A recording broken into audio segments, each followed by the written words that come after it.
The future is on fire, and it's falling out of the sky. It's a hot afternoon outside Paris.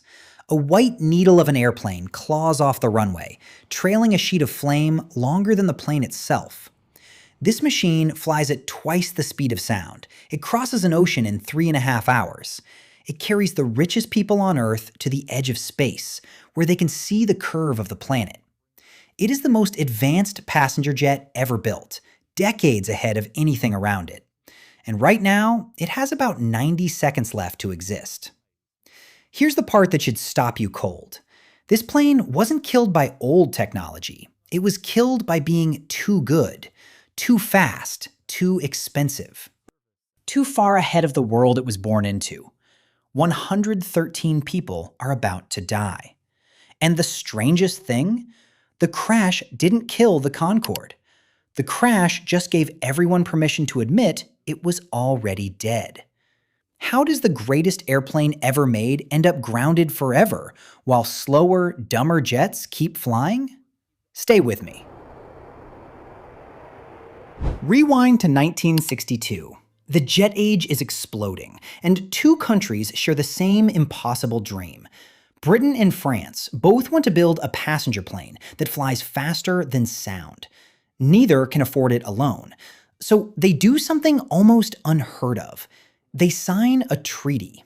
Not a business deal, an actual international treaty, the kind you write for borders and armies. And that word matters, because a treaty has no exit clause. Once it's signed, neither country can quit without paying the other a fortune. Think about that. They legally trap themselves into finishing the most expensive airplane in history before they even knew if it would work.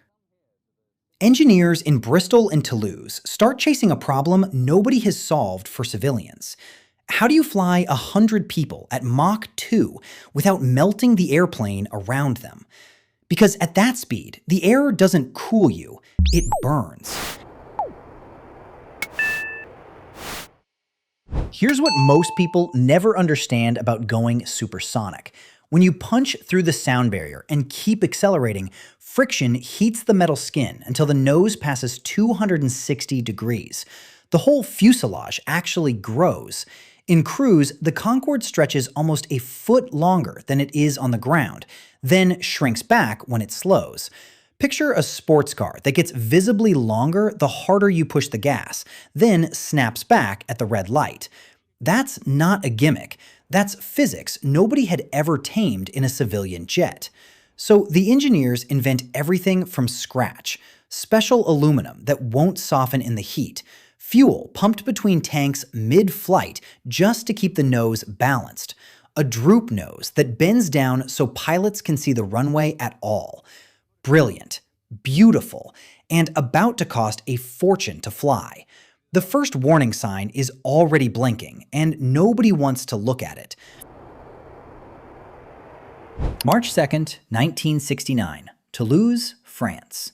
The first Concorde lifts off, and the world loses its mind. This thing looks like it flew in from the next century. Sleek, white, impossibly thin, with that long, predatory beak. Airlines line up to order it. Pan Am, TWA, Japan Airlines, even the big American carriers. On paper, the order book climbs past 100 jets. The two governments think they've built the airplane that will rule the skies for 50 years. And then, quietly, the orders start to vanish. One by one, airline after airline walks away before a single passenger ever boards. Why would carriers cancel the fastest plane ever made, the one everybody supposedly wanted? Two reasons are about to collide. One comes from the sky itself. The other comes from a single word stamped across the entire United States. Banned. Here's the thing about flying faster than sound. You can't do it quietly. When the Concorde goes supersonic, it drags a wall of pressure behind it. And when that wall hits the ground, it lands like a thunderclap. They call it a sonic boom. Imagine thunder that follows the plane across the whole country, rattling windows and cracking plaster for a corridor 50 miles wide. So in 1973, the United States bans it. No civilian plane may fly supersonic over American land. Period. Think about what that does. The Concorde's entire reason to exist is speed, but over the biggest, richest air travel market on the planet, it's forbidden from using that speed. A coast-to-coast supersonic dream across America, dead on arrival. The plane could now only go fast over the ocean. And there's only one route where that math even comes close to working: the Atlantic. Everything now depends on a single line on a map.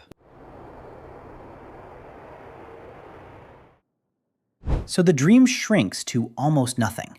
Out of more than 100 orders, only 2 airlines actually take delivery: Air France and British Airways. And here's the quiet truth almost nobody mentions. Their own governments basically hand them the planes, because no airline in its right mind would pay full price for this thing. Of the 20 Concordes ever built, only 14 ever carry paying passengers. On January 21st, 1976, commercial service finally begins. London to New York, Paris to New York, 3.5 hours gate to gate, half the time of any other jet.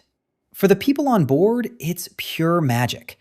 You land in New York before you took off, local time. But run the numbers and the magic curdles fast. A round-trip ticket costs around $9,000. The cabin is cramped, barely 100 seats, windows the size of your hand. And those gorgeous engines drink fuel like nothing else in the sky. Every flight is a beautiful machine quietly losing money. How long can you sell magic at a loss?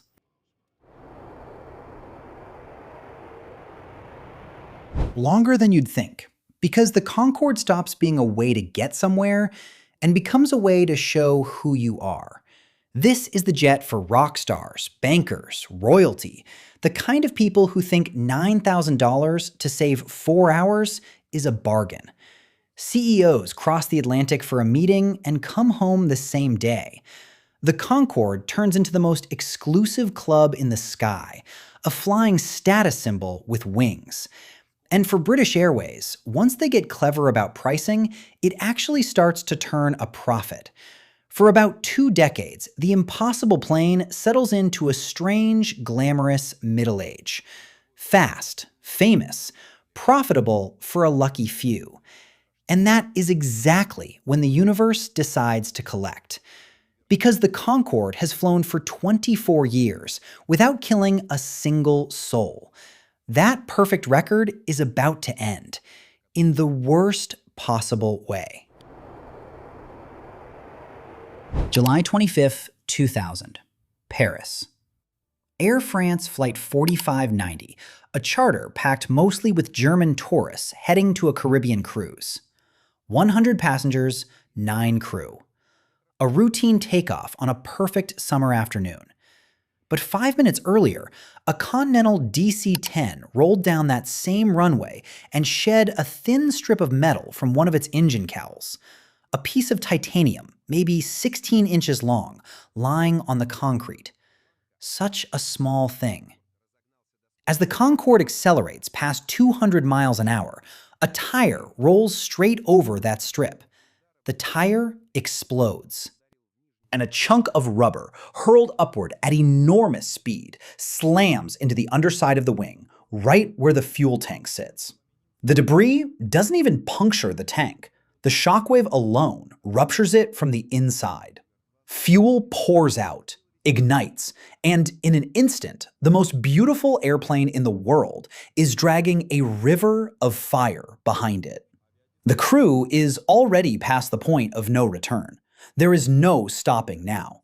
There is only the sky. What happens next takes barely 90 seconds. 2 engines on the left side lose power in the flames. The plane staggers into the air. Too slow, too heavy, trailing fire the length of a football field. The pilots fight for altitude that simply isn't there. For a few seconds, the Concorde hangs in the air, refusing to climb, refusing to fall. And then it rolls left and comes down onto a small hotel in the town of Gonesse. 109 people on board, 4 more on the ground. 113 lives gone in a fireball captured on camera and beamed around the world. Here's the cruel irony almost nobody says out loud. The Concorde didn't fail. It was a freak chain of events that started with a scrap of metal from another airplane. The engineering held until the very end. But the public doesn't see engineering. The public sees the symbol of the future falling out of the sky in flames. And once you've seen that, you can't unsee it. After the crash, the Concorde never really recovers. They fix the tires, armor the fuel tanks, send it back into the air a year later. But the spell is broken. Then comes September 11th, 2001, and the whole market for luxury travel collapses overnight. The planes get older, the parts get rarer, the bills get bigger. And the truth everyone had politely ignored for 30 years finally gets said out loud. This airplane never actually made sense. On October 24th, 2003, the very last Concorde touches down, and a jet that flew like the future becomes a museum piece. Think about it. We built a machine that could carry you across an ocean faster than the Earth turns, and then we decided we couldn't afford to keep it. To this day, no passenger jet flies as fast. We didn't move forward. We moved backward and called it progress. So if the future was already here in 1976, why does it feel so far away now? That's a story for another video. The Concorde didn't die because it failed. It died because the world wasn't worth its speed.